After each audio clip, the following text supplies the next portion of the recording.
اللهم اجعل في قلبي نورا۔ اس کے قد بت، گھٹے ہوئے جسم، گورے چٹے رنگ اور کرتب دیکھ کر گمشتگین بہت متاثر ہوا اور اسے اپنے باڈی گارڈز میں رکھ لیا۔ وہ باڈی گارڈز گمشتگین کے گھر بھی ڈیوٹی دیا کرتے تھے۔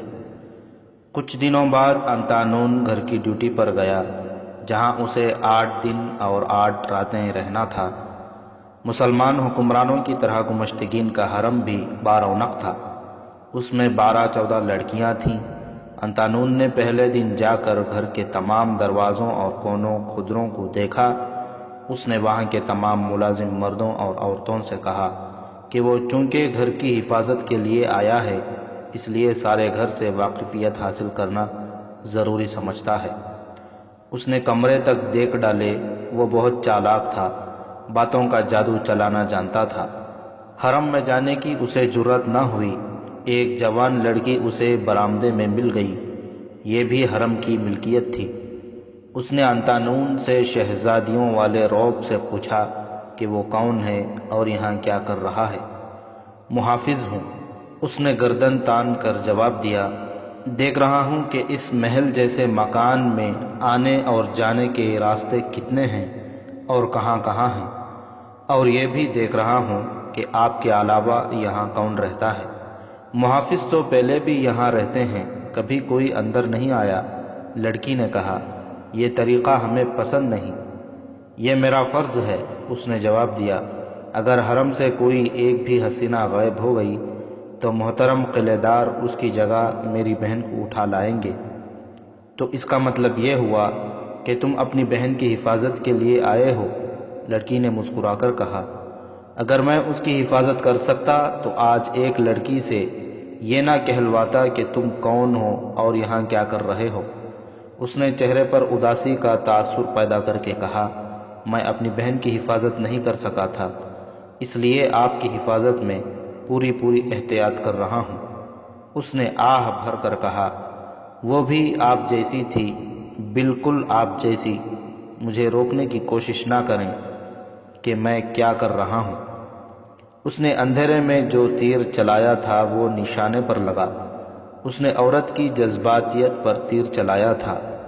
وہ بھی جوان لڑکی تھی، پوچھے بغیر نہ رہ سکی کہ وہ اپنی بہن کی حفاظت نہیں کر سکا تھا تو کیا ہوا تھا؟ کیا اس کی بہن اغوا ہو گئی تھی؟ اگر اغوا کرنے والے مسلمان ہوتے یا وہ خود کسی مسلمان کے ساتھ گھر سے بھاگ جاتی تو مجھے اتنا افسوس نہ ہوتا۔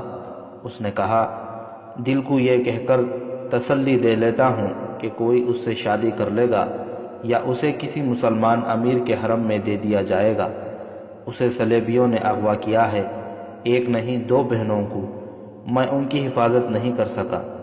لڑکی نے اس سے پوچھا کہ وہ کہاں سے اور کس طرح اغوا ہوئی ہے۔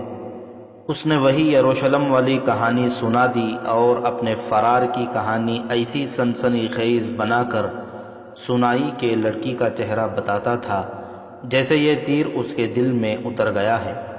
اس نے کہا، میں وہاں سے پیدل یہ ارادہ لے کر آیا ہوں کہ صلاح الدین ایوبی کی فوج میں شامل ہو کر صرف اپنی بہنوں کا ہی نہیں، ان تمام بہنوں کا انتقام لوں گا جنہیں صلیبیوں نے اغوا کیا ہے۔ قلعے دار نے مجھے اپنے محافظ دستے میں رکھ لیا ہے۔ اس نے اور بھی بہت سی باتیں، جذباتی باتیں کی جو لڑکی کے دل میں اترتی گئیں۔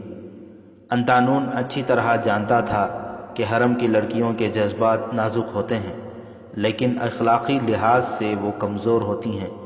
وجہ صاف ہے، ایک آدمی کی 1 درجن یا اس سے بھی زیادہ بیویاں ہوں تو کوئی بھی دعویٰ نہیں کر سکتی کہ یہ آدمی اسی کو چاہتا ہے، اور جب بیویاں بغیر نکاح کے حرم میں قید رکھی ہوئی ہوں تو انہیں محبت کا اشارہ بھی نہیں ملتا۔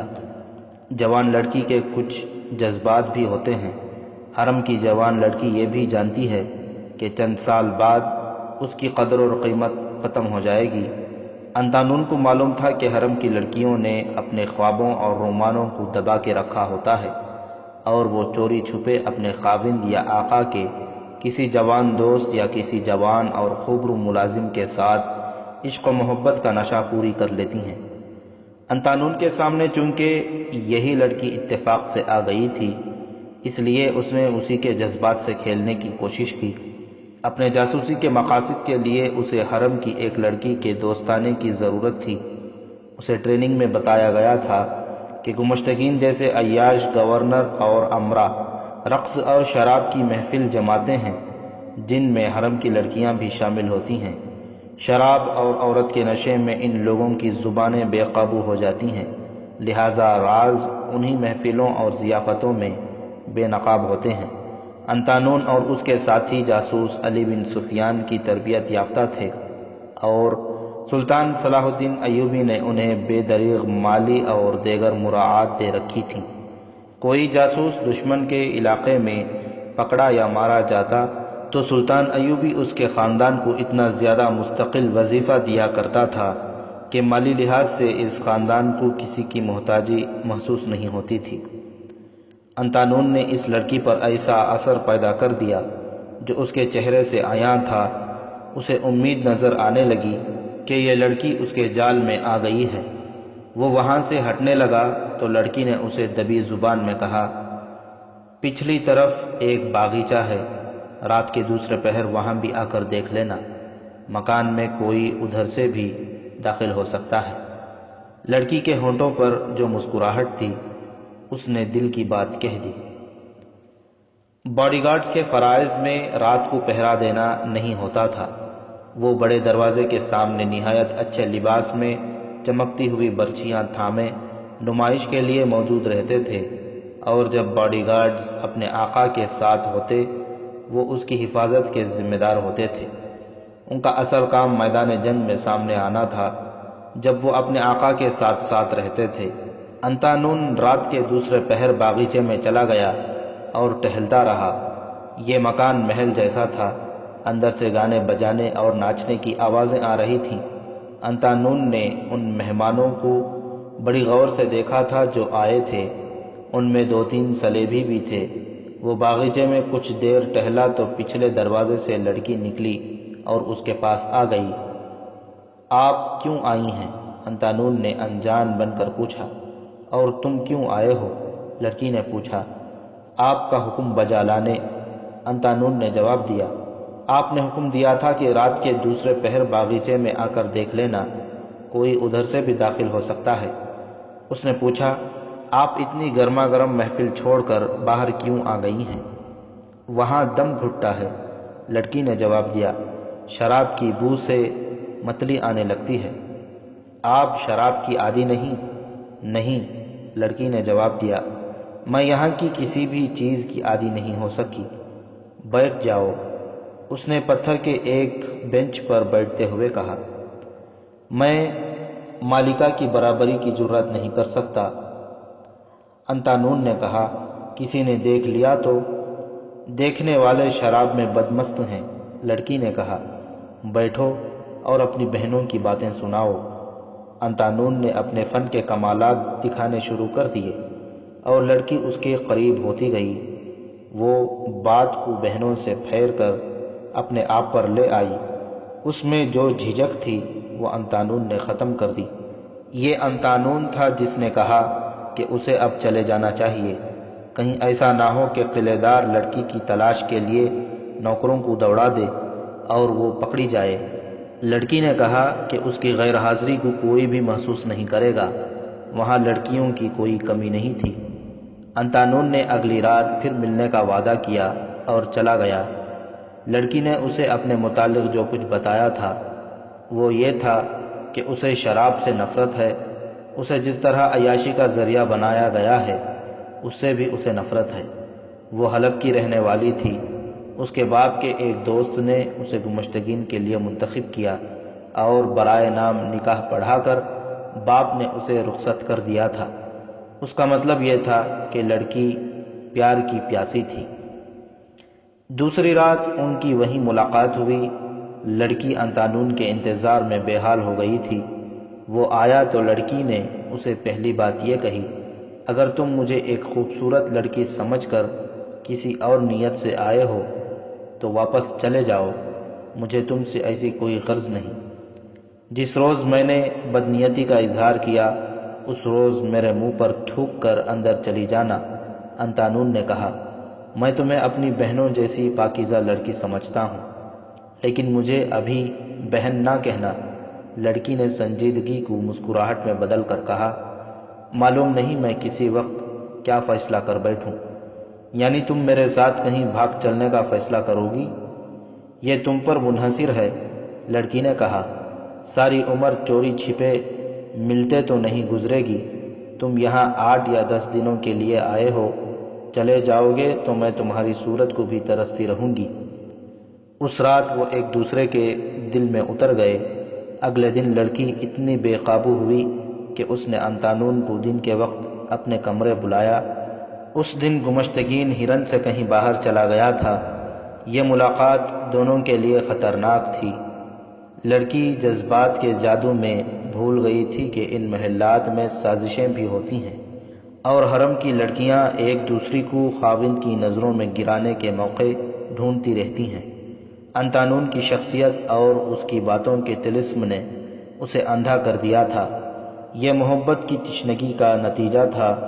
انتانون نے اسے شک تک نہ ہونے دیا کہ اسے اس کے جسم کے ساتھ کوئی دلچسپی ہے۔ وہ لڑکی کے لیے سراپا خلوص اور پیار بن گیا تھا۔ وہ جب اس کے کمرے سے نکلا تو لڑکی کی یہ کیفیت تھی جیسے اس کے ساتھ ہی نکل جائے گی۔ رات کے دوسرے پہر انہیں پھر ملنا تھا۔ وہ جب وہاں سے نکلا تو حرم کی ایک اور لڑکی اسے دیکھ رہی تھی۔ اس لڑکی نے اسے کمرے میں جاتے بھی دیکھا تھا۔ گمشتگین رات کو بھی غیر حاضر تھا۔ لڑکی باغیچے میں چلی گئی، انتانون بھی آ گیا۔ اب ان کے درمیان نہ کوئی حجاب رہا تھا اور نہ کوئی پردہ۔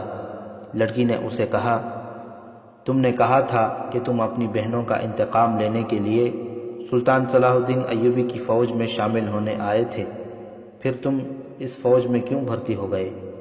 کیا یہ سلطان کی فوج نہیں؟ انتانون نے ایسے پوچھا جیسے اسے کچھ بھی معلوم نہ تھا۔ اس نے کہا، یہ اسلامی فوج ہے اور یہ سلطان صلاح الدین ایوبی کے سوا اور کس کی ہو سکتی ہے؟ یہ فوج اسلامی ہے، لیکن اسے سلطان کے خلاف لڑنے کے لیے تیار کیا جا رہا ہے۔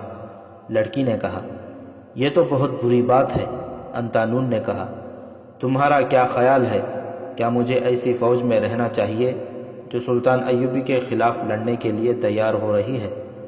میں تمہیں بتاتا ہوں کہ یروشلم میں اور ان کے تمام علاقوں میں جہاں صلیبیوں کا قبضہ ہے، مسلمان سلطان صلاح الدین ایوبی کو امام مہدی بھی کہتے ہیں۔ وہ صلیبیوں کے مظالم سے خوف زدہ رہتے ہیں۔ مسجدوں میں امام بھی کہتے ہیں کہ یہ قوم کو گناہوں کی سزا مل رہی ہے۔ دمشق سے امام مہدی صلاح الدین ایوبی کے روپ میں نجات دلانے آ رہا ہے۔ مجھے بتاؤ میں کیا کروں؟ اگر تم میں ہمت ہے تو مجھے ساتھ لو، یہاں سے نکلو۔ لڑکی نے کہا، میں تمہیں سلطان صلاح الدین ایوبی کی فوج تک پہنچا دوں گی۔ تمہیں اس فوج میں نہیں رہنا چاہیے، لیکن میں یہ نہیں چاہوں گی کہ تم مجھے یہاں چھوڑ کر بھاگ جاؤ۔ کیا تم اپنے خاوند سے ایسے بھاگنا چاہتی ہو کہ اس نے تمہیں زرخرید لونڈی بنا رکھا ہے، یا وہ بوڑھا ہے، یا اس لیے کہ وہ سلطان ایوبی کے خلاف ہے؟ مجھے اس شخص سے نفرت ہے۔ لڑکی نے جواب دیا، وجوہات تم نے خود ہی بتا دی ہیں۔ اس نے مجھے لونڈیوں کی طرح حرم میں قید کر رکھا تھا۔ وہ بوڑھا بھی ہے، اور نفرت کی سب سے بڑی وجہ یہ ہے کہ یہ سلطان ایوبی کا دشمن اور صلیبیوں کا دوست ہے۔ اس کے حرم میں آنے سے پہلے جوانی کی امنگوں کے ساتھ میرے دل میں ایک اور جذبہ بھی تھا جو مجھے مجبور کرتا تھا کہ میں شادی نہ کروں اور نور الدین زنگی کے پاس جا کر کہوں کہ مجھے کوئی سا جنگی فرض سونپ دے۔ میں صلیب کے خلاف لڑنا چاہتی تھی۔ میں نے صلاح الدین ایوبی کا نام سن رکھا تھا۔ میں نے تیر اندازی سیکھی اور نشانے پر برچھی پھینکنے کی بھی مشق کی، مگر میرے جذبے کو اس بدبخت کے حرم میں قید کر کے اسے شراب سے مار دیا گیا۔ سچ پوچھو تو میں اس قلعے میں آئی تو خوش ہوئی تھی کہ ایک جنگجو کی بیوی بن کے آئی ہوں، اور یہ جنگجو صلیبیوں کے خلاف لڑے گا۔ لیکن سلطان نور الدین زنگی کی وفات کے فوراً بعد اس نے سلطان صلاح الدین ایوبی کے خلاف جنگی تیاریاں شروع کر دیں۔ یہ ابھی تک سلطان ایوبی کے مقابلے میں آیا ہے یا نہیں؟ انطانون نے پوچھا۔ مقابلے میں آنے کے لیے تیار ہے، لڑکی نے جواب دیا، لیکن یہ بہت گہرا آدمی ہے، خلیفہ الملک الصالح اور اس کے درباری امراء کا دوست ہے، وہ سب سلطان ایوبی کے خلاف لڑ رہے ہیں۔ گمشتگین نے انہیں وعدہ دے رکھا ہے کہ وہ انہیں اپنی فوج دے گا، مگر یہ صلیبیوں کے ساتھ یارانہ گانٹھ کر آزادانہ طور پر سلطان ایوبی کے خلاف لڑنے کا ارادہ رکھتا ہے۔ اسے امید ہے کہ وہ بہت سے علاقے پر قبضہ کر لے گا۔ اگر ایسا ہوا تو وہ حیران اور مفتوحہ علاقوں کا بادشاہ بن جائے گا۔ تم نے اس کے ساتھ کبھی اس مسئلے پر بات کی ہے؟ کی تھی، لڑکی نے جواب دیا۔ اس نے میرے دل میں سلطان ایوبی کے خلاف باتیں ڈالنے کی کوشش کی۔ میں سلطان ایوبی کو اپنا پیر اور پیغمبر مانتی ہوں۔ گمشتگین کی کسی بات نے بھی مجھ پر اثر نہ کیا تو اس نے میرے ساتھ تعلق توڑ لیا، مجھے مارتا پیٹتا بھی رہا۔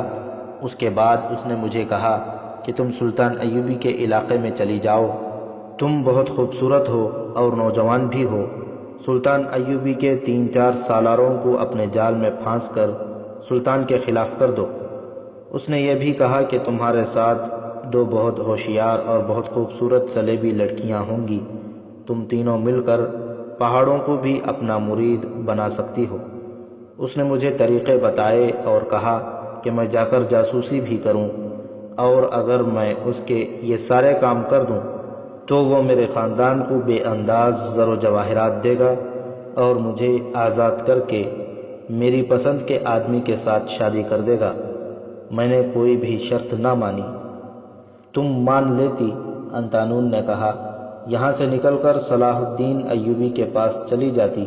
اس مردود نے اور اس کے صلیبی دوستوں نے ایسا انتظام کر رکھا ہے کہ ان کے دشمنوں کے علاقوں میں جا کر کوئی لڑکی یا جاسوس غداری کرے تو اسے اغوا کر کے لے آتے ہیں یا وہیں قتل کر دیتے ہیں۔ ان کا تعلق حسن بن صباح کے قاتل فدائیوں کے ساتھ بھی ہے۔ میری روح مر گئی تھی، یہ جسم رہ گیا تھا۔ میں نے یہ سوچا تھا کہ ایسے ہی کروں جیسے تم نے کہا ہے، لیکن ہمت نہیں پڑتی تھی۔ تمہیں دیکھا اور تم میرے قریب آئے تو میری روح جاگ اٹھی۔ میں تمہارا احسان ساری عمر نہیں بھولوں گی کہ تم نے مجھے اپنے دل میں بٹھایا، لیکن اتنا ہی کافی نہیں۔ آؤ یہاں سے نکل چلے۔ تم یہیں اسی قلعے میں صلیب کے خلاف اور سلطان ایوبی کے دشمنوں کے خلاف لڑ سکتی ہو۔ وہ کیسے؟ جس طرح تمہارا آقا گمشتگین تمہیں سلطان صلاح الدین ایوبی کے علاقے میں جاسوسی کے لیے بھیجنا چاہتا ہے، اسی طرح سلطان کو بھی جاسوسوں کی ضرورت ہے جو یہاں رہ کر اسے ان لوگوں کے ارادوں اور دوسرے رازوں سے آگاہ کرتے رہیں۔ تمہیں کیسے پتا ہے کہ سلطان ایوبی کو جاسوسوں کی ضرورت ہے؟ لڑکی نے پوچھا۔ میں خود سلطان ایوبی کا بھیجا ہوا جاسوس ہوں، انطانون نے کہا۔ لڑکی اس طرح چونکی جیسے اسے کسی نے خنجر گھونپ دیا ہو۔ کیوں؟ تم حیران ہو گئی ہو؟ یہ سچ ہے، میں یروشلم سے نہیں قاہرہ سے آیا ہوں، میری کوئی بہن اغوا نہیں ہوئی۔ تم نے جہاں اتنے جھوٹ بولے وہاں یہ بھی جھوٹ ہوگا کہ تم نے مجھے دلی محبت دی ہے، لڑکی نے کہا۔ تمہارا پیار اور تمہارے وعدے بھی جھوٹے ہوں گے۔ میری محبت کا ثبوت یہ ہے کہ میں نے تمہیں اپنا راز دے دیا ہے، انطانون نے کہا۔ یوں سمجھو کہ میں نے اپنی زندگی تمہارے قدموں میں رکھ دی ہے۔ تم گمشتگین کو میری اصلیت بتا کر مجھے مروا سکتی ہو۔ کوئی جاسوس اپنا آپ ظاہر نہیں کیا کرتا۔ مجھے تمہارے جذبے نے اور تمہاری محبت نے اتنا مجبور کیا کہ میں نے اپنا آپ تم پر ظاہر کر دیا ہے۔ محبت کا دوسرا ثبوت اس وقت دوں گا جب یہاں سے اپنا کام کر کے واپس جاؤں گا۔ میں اکیلا نہیں جاؤں گا، تم میرے ساتھ ہوگی۔ لیکن ایک بات صاف صاف سن لو، اگر تمہاری محبت اور میرا فرض اکٹھے میرے سامنے آ گئے اور خدا نے میرا امتحان لینا چاہا کہ میں کسے پسند کرتا ہوں تو میں فرض کو انتخاب کروں گا، تمہاری محبت کو قربان کر دوں گا، دھوکہ نہیں دوں گا۔ تم نہیں جانتی کہ جاسوس سے اس کا فرض کیسی کیسی قربانیاں مانگتا ہے۔ سپاہی میدان جنگ میں لڑتا اور مرتا ہے، اس کے دوست اس کی لاش گھر لے جاتے اور بڑی عزت سے دفن کرتے ہیں۔ جاسوس مارا نہیں پکڑا جاتا ہے، دشمن اسے قید خانے میں لے جا کر ایسی ایسی اذیتیں دیتا ہے جو تم سن کر ہی بے ہوش ہو جاؤ گی۔ جاسوس مرتا بھی نہیں، زندہ بھی نہیں رہتا۔ جاسوس کے لیے فولاد جیسے مضبوط ایمان کی ضرورت ہوتی ہے۔ میں ایسا ہی ایمان لے کر آیا ہوں، تم سے محبت کی ہے تو فولاد کی طرح مضبوط رہوں گا، مگر ایمان کا حکم نہیں ٹال سکوں گا۔ لڑکی نے اس کا ہاتھ اپنے دونوں ہاتھوں میں لیا اور چوم کر اپنے منہ پر پھیرا۔ اس نے کہا، تم مجھے بھی اتنا ہی مضبوط پاؤ گے، بتاؤ میں کیا کروں؟ انتانون نے اسے بتانا شروع کر دیا کہ وہ کیا کرے۔ اس کے لیے ضروری ہدایت یہ تھی کہ وہ گانے بجانے اور پینے پلانے کی ان محفلوں سے غیر حاضر نہ ہوا کرے جس میں سلیبی بھی شریک ہوتے ہیں۔ اگر اسے شراب کے 2 گھونٹ پینے پڑے تو پی لیا کریں اور ان لوگوں میں گھل مل کر ان کی باتیں سنیں، سلطان ایوبی کو برا بھلا کہے اور ان سالاروں کے سینوں سے یہ راز نکلوائے کہ ان کے جنگی ارادے کیا ہیں۔ سلیبیوں کی باتیں غور سے سنیں۔ انتانون نے اس سے ان 2 سالاروں کے متعلق پوچھا جن کے متعلق بتایا گیا تھا کہ ہندوستان کے رہنے والے ہیں۔ شمس الدین علی اور شاد بخت کو میں اچھی طرح جانتی ہوں، لڑکی نے کہا۔ گمشتگین ان کے بغیر کوئی قدم نہیں اٹھاتا، وہ اکثر یہاں آتے ہیں، راگ رنگ میں بھی شریک ہوتے ہیں لیکن شراب نہیں پیتے، تم ان کے قریب جاؤ۔ انتانون نے کہا، باتوں باتوں میں ان سے پوچھنا کیا ارستان میں برف پگھل رہی ہے؟ وہ تم سے پوچھیں گے کیا تم ارستان جا رہی ہو؟ تم مسکرا کر کہنا ارادہ تو یہی ہے۔ اس کے بعد وہ تمہارے ساتھ کچھ باتیں کریں گے اور شاید یہ بھی پوچھیں کہ ادھر سے کون آیا ہے، تم بتا دینا کہ وہ تمہیں مل جائے گا۔ میں کچھ سمجھی نہیں، لڑکی نے کہا۔ تم سمجھ جاؤ گی، انتانون نے کہا۔ فاطمہ، میں تمہیں کبھی ان جھمیلوں میں نہ ڈالتا، لیکن فرض کا تقاضا یہ ہے کہ اپنی عزیز ترین شے کو بھی اپنے فرض پر قربان کر دیں۔ تم مجھے قربان کر دو، میں تمہیں قربان کر دوں۔ گھبرا نہ جانا فاطمہ، آنے والا وقت معلوم نہیں ہمارے لیے کیسے کیسے مصائب اور کیسی کیسی آزمائش لا رہا ہے۔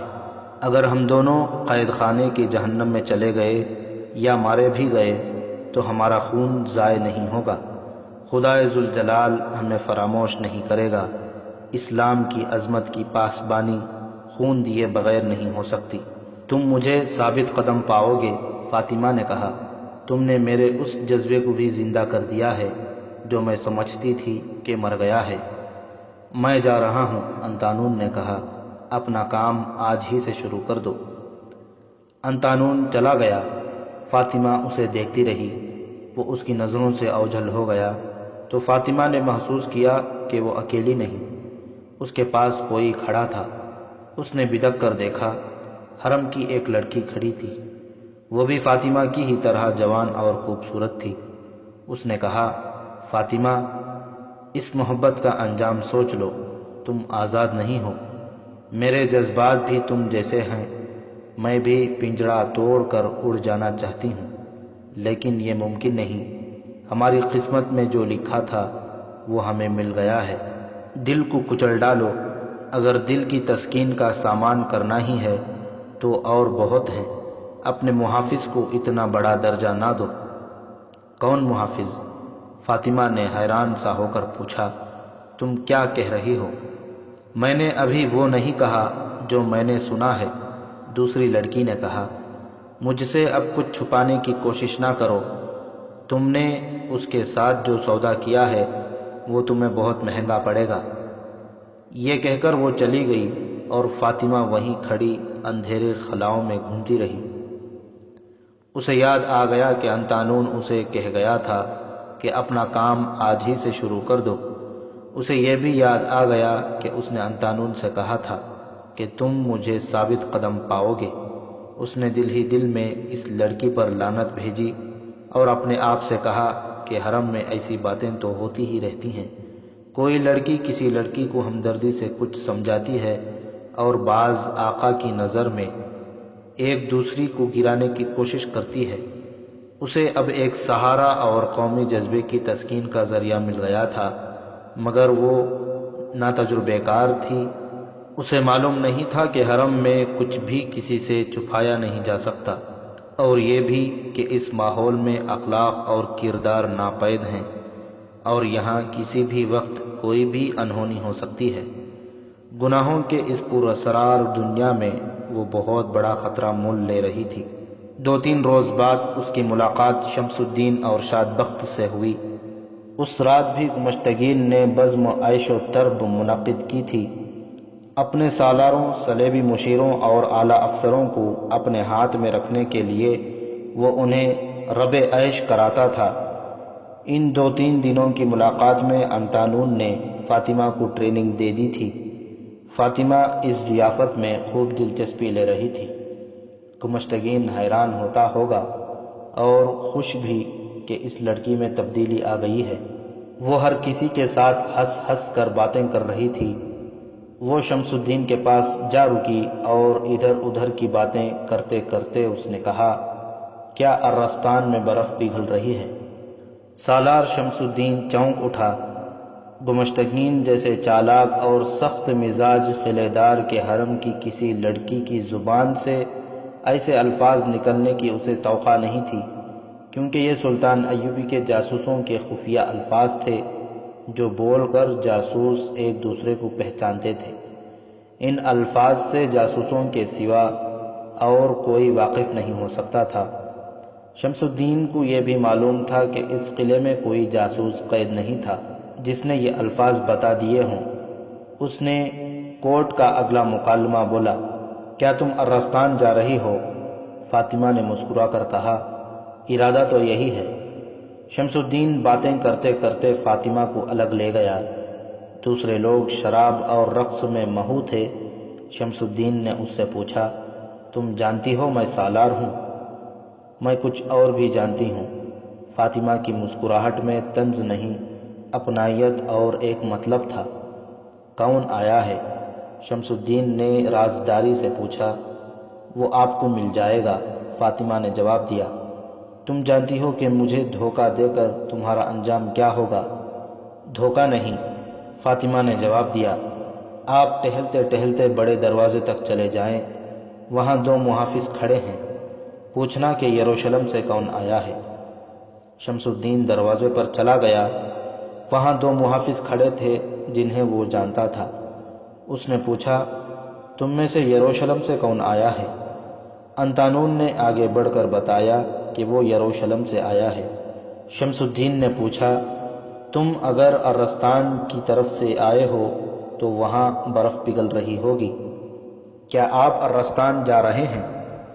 انتانون نے پوچھا۔ ارادہ تو یہی ہے، شمس الدین نے مسکرا کر کہا۔ جب اسے یقین ہو گیا کہ انتانون واقعی جاسوس ہے تو اس نے پوچھا، وہ لڑکی دھوکہ تو نہیں دے رہی ہے؟ نہیں، انتانون نے جواب دیا۔ ملاقات کا موقع دیں، ساری بات بتاؤں گا۔ ملاقات کا موقع پیدا کر لیا گیا۔ شمس الدین آخر سالار تھا، وہ موقع پیدا کر سکتا تھا۔ اس نے انتانون سے پوچھا کہ اس نے فاطمہ کو کس طرح اپنے جال میں پھانسا ہے اور اسے وہ کس طرح اتنا قابل اعتماد سمجھتا ہے کہ اسے خفیہ کوڈ الفاظ تک بتا دیے ہیں۔ انتانون نے اسے شروع سے آخر تک سنا دیا کہ یہ لڑکی کس طرح اسے ملی اور ان کے درمیان کیا کیا باتیں ہوئی تھیں۔ میں ایک خطرہ محسوس کر رہا ہوں، شمس الدین نے کہا۔ تم جوان ہو، خوبرو اور تنومند ہو۔ لڑکی جوان ہے اور اس کی خوبصورتی غیر معمولی ہے۔ جذبات، فرض پر غالب آنے کے امکانات مجھے صاف نظر آ رہے ہیں۔ تمہارا دن کے دوران اس کے کمرے میں جانا جذبات کے تحت تھا، تم نے احتیاط نہیں کی۔ لڑکی میں محبت اور خلوص کی تشنگی ہے، تم نے اسے محبت بھی دی، خلوص بھی دیا۔ ایسی لڑکیوں کے جذبات نازک اور خطرناک ہوتے ہیں۔ مجھے ڈر ہے کہ تم اپنے فرض کو رومانی جذبات کے غلبے سے تباہ کر دو گے۔ جوانی اور تشنگی مل کر بارود بن جاتی ہے۔ کیا تم مجھے یقین دلا سکتے ہو کہ تمہارے دل میں اس لڑکی کی محبت پیدا نہیں ہو گئی؟ میں تمہارے ایمان کا امتحان لینا چاہتا ہوں۔ میں نے اسے اپنے کام کے لیے گرویدہ بنایا ہے، انطانون نے کہا، لیکن میں جھوٹ نہیں بولوں گا، یہ لڑکی میرے دل میں اتر گئی ہے۔ میں آپ کو خدا اور رسول صلی اللہ علیہ وسلم کی قسم کھا کر یقین دلاتا ہوں کہ یہ محبت میرے فرض پر غالب نہیں آئے گی۔ پھر ان کے درمیان اپنی کام کی باتیں ہوئیں اور شمس الدین نے اسے کچھ ہدایات دے کر رخصت کر دیا۔ اسی روز شمس الدین نے اپنے بھائی شادبخت کو بتایا کہ سلطان ایوبی نے یہاں ایک اور آدمی بھیج دیا ہے جس کا نام انطانون ہے، اور وہ محافظ دستے میں شامل ہونے میں کامیاب ہو گیا ہے۔ ان دونوں بھائیوں کے 2 ذاتی محافظ اور 2 ملازم بھی سلطان ایوبی کے لڑاکا جاسوس تھے۔ شمس الدین اور اس کے بھائی نے انہیں بھی بتایا کہ ان کا ایک اور ساتھی آ گیا ہے جس نے یہاں آ کر اپنے آپ کو ایک خطرے میں ڈال دیا ہے۔ یہ اس کا کارنامہ ہے کہ اس نے قلعے دار کی ذاتی رہائش گاہ میں سے ایک مچھلی پکڑ لی ہے، مگر اس میں خطرہ بھی ہے۔